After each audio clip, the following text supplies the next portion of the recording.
يا صباح السعادة، ازيكم حبايبي؟ معاكم ميري أنور. طبعا إن كلنا بنقع في المشكلة دي، بنجيب الخضرة ونسيبها في التلاجة ولونها بيتغير للون الأصفر ده. تعالوا مع بعض النهاردة هنشوف هنخزنها ازاي بطريقة سهلة وبسيطة. أنا غسلت الخضرة بتاعتي، كانت شبت، كزبرة، بقدونس، واشيل منها أي أوراق صفرة أو أي أوراق دبلانة. وبعد كده نبدأ نقطع الخضرة بتاعتنا. تمام. انا هنا هخزن الخضرة كلها على بعضها في اكياس، يعني مش هعزل الشبت عن البقدونس عن الكزبرة. هقطعها بقى حجم صغير جدا.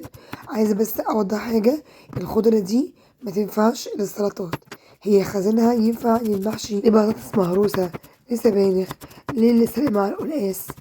مينفعش خالص للسلطة، دايما نستخدم لها خضرة فريش.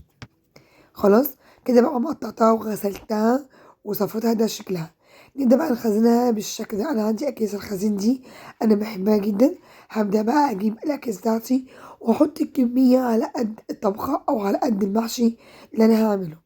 طلعي بقى من الكيس اي هوا، وعلشان تخزني اي خضار بطريقة صحية طلعي اي هوا من كيس الخزين بالشكل ده.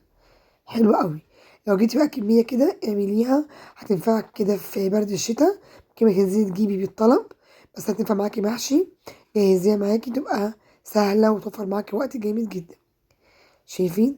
يلا بقى كده يا قلب اختك، لايك كده ودعمي الصفحة عشان يجيلك من عندي كل جديد. تمام. سهلة قوي وما خدتش معانا وقت.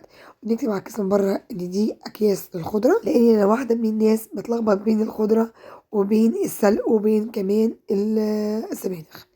بألف هنا وشفا، يا ريت تجربوها. شكرا لكم.